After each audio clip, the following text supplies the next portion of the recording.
Përshëndetje, mirë se erdhët në episodin e parë të podcastit të Zëri të Vajzave në Media dhe në Teknologji. Unë quhem Rajna Deliu, jam trajnere e teknologjisë pranë Code School Tirana. Sot kam kënaqësi të veçantë të zhvilloj këtë podcast me vajza të mrekullueshme për të folur për këtë tematikë kaq aktuale dhe të veçantë. Për ne nuk është thjesht një bisedë, sepse ne sot do krijojmë një hapësirë ku zëri i vajzave nuk ndërpritet, por rrjedh i qetë e i lirshëm. Sot kemi 3 vajza adoleshente, Raisa, Ela dhe Livia, të cilat do të na shumë kënaqësi t'ju kemi sot dhe ato të na flasin me sinqeritet dhe me guxim për situata të cilat jo gjithmonë janë aq të dukshme dhe jo të gjithë i njohin. Po ashtu me ne sot është edhe Bora Abazaj. Dua ta nis këtë bisedë me një pyetje në dukje të thjeshtë, por që për ne ka një rëndësi të veçantë. Çfarë do të thotë të kesh një zë të fortë? Unë mendoj që sidomos me vajzat, duhet patjetër që të flasim, të ta ngrijmë zërin për çdo padrejtësi që na bëhet. Fatkeqësisht kemi jetuar dhe jetojmë akoma në një botë ku çunat dhe djemtë dhe meshkujt tanë të nderuar gjithmonë pretendojnë se janë më lart nesh, edhe unë mendoj që të kesh një zë të fortë është që ti dalësh dhe thuash, e di çfarë, edhe unë si vajzë kam drejtat e mia, kam dëshirat e mia dhe ato që ti mund bësh i bëj dhe unë shumë herë më mirë se ti. Dhe nëse do të pyes Raisa në komunitetin tënd ose në shkollën tënde, ka instrumenta që ti mund t'i drejtohesh në momentin që ti ke një problem apo diçka tjetër? Duke qenë se ne adoleshentët, gjysmën e ditës tonë e kalojmë në shkollë, pranverave të shkollës, unë nuk mendoj që kemi ndonjë ambient shumë të mirë për të folur dhe për të folur hapur.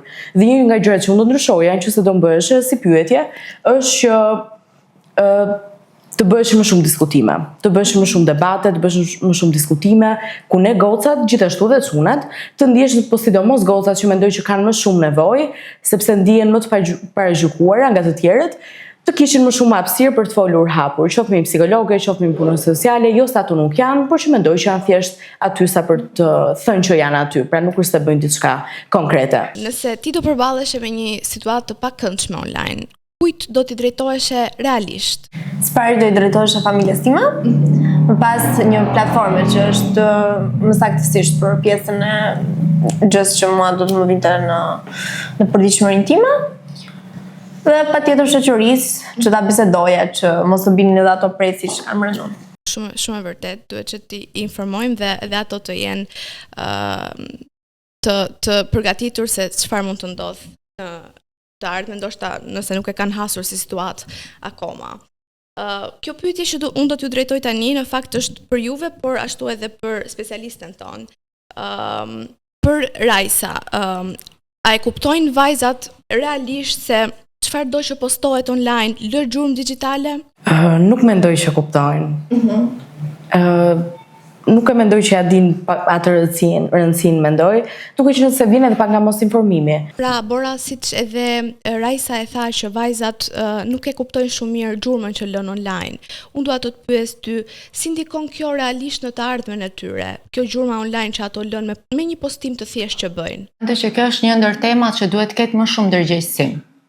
Pra, një postim mendon që kërkon pak sekonda për të bërë në një rrjet social, por mbetet aty, gjëra që vjetër e më shumë, edhe një trend është bërë pak më parë, vajzat të cilat merrnin komente shumë negative, kanë nxjerrë dhe shikonin profilet që i kanë pasur. Dhe ata që i kanë bërë këto komente, dhe le të themi, pa paragjykuar asnjë, niveli ndoshta i personit që ka pas atë account dhe ka bërë atë koment, unë mendoj që nuk ka qenë në lartësinë e atij që ka bërë komentin. Pra, nëse ne kemi kërkuar dhe kemi thënë kjo vajzë nuk është e mirë nga një foto, personat shumica kanë qenë meshkuj ata që kanë bërë këto komente.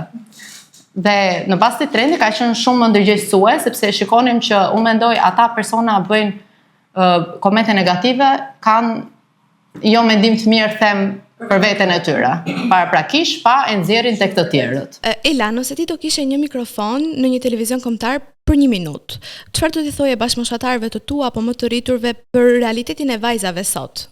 Do doja t'i thoja që vajzat nuk janë thjesht një pamje, do doja t'i thoja që vajzat kanë potencial, kanë zë. Livia, a ka ndonjë vajzë ose grua në rrjetet sociale që ty të frymëzon realisht për te pamjes? Dhe nëse po, Se të frymëzon?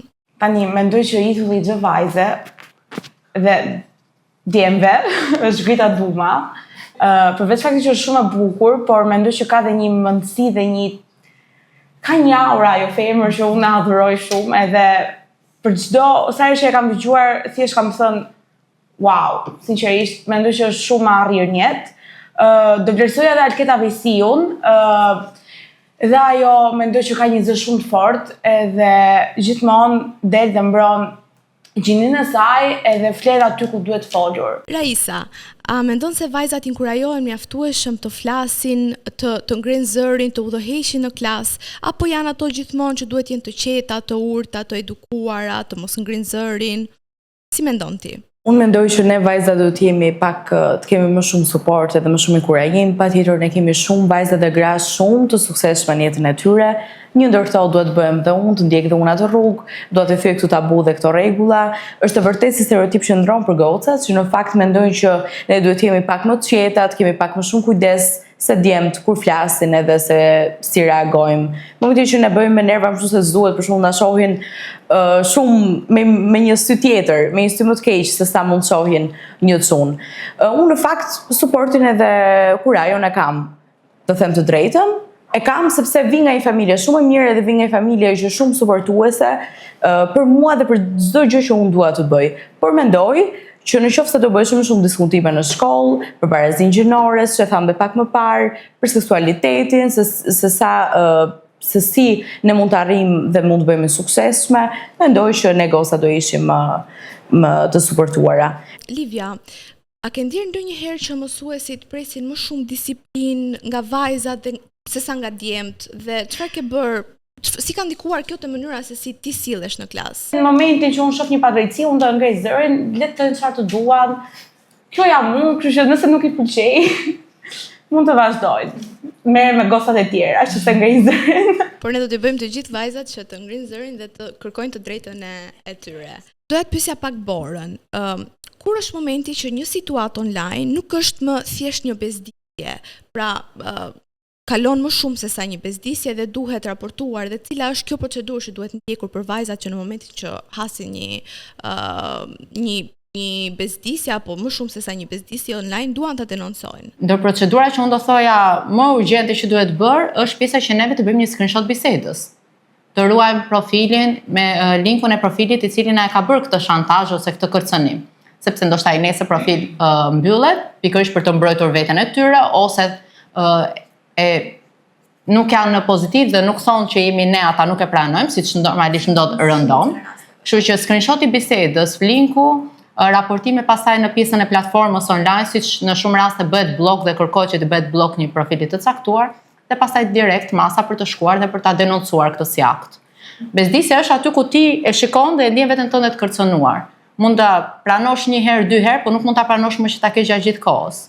Kështu që mendoj që gjithmonë duhet marrim masa aty ku nuk e ndjejmë veten mirë, aty ku nuk e ndjejmë veten të respektuar, të bëjmë diçka për të respektuar nga të tjerët. Respekti fillon nga vetja, pastaj kalon te të tjerët. A mendoni se programet mësimore ose librat shkollore i përfshin mjaftueshëm historitë e suksesit për gratë dhe vajzat, dhe çfarë mungon te këto programe? Esa? Po. Unë mendoj që në qoftë se historitë e vajzave ose grave do ishin përfshira pak më shumë, ne do ishim më të frymëzuara, edhe sepse shohim shembujt e djemve më shumë ose burrave. Kështu që nëse do ishin shembujt e historisë suksesi të grave ose vajzave, mendoj që edhe ne do ishim më shumë frymëzuara. Patjetër. Faleminderit shumë vajza që ishit sot në këtë diskutim, dhe nëse ti po na ndjek tani, dua të them diçka. Mos e zvoglo veten për të bërë më e pranueshme, mos e hesht mendimin për të shmangur konfliktin dhe mos e filtro personalitetin për të marrë më shumë pëlqime. Zëri yt ka peshë, trupi yt meriton respekt, mendja jote meriton hapësirë, e ëndrat e tua nuk ka nevojë për leje.